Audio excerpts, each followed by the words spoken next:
sa panahon ng bayang Israel, sino po ba ang kanilang kinilala na nag-iisang tunay na Diyos na dapat napaglingkuran at sambahin ng tao?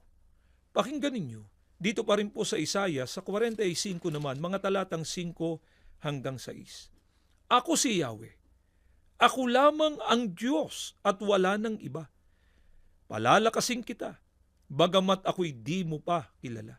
Ginawa ko ito upang ako'y makilala ng buong daigdig, na makilala nila na ako si Yahweh. Ako lamang ang Diyos at wala nang iba. Sa panahon po ng bayang Israel, kung sino ang nag-iisang Diyos na kanilang kinilala at pinaglingkuran, batay na rin po sa pahayag ng banal na kasulatan na pahayag ng Diyos, ako anya si Yahweh, ako lamang ang Diyos at walang iba.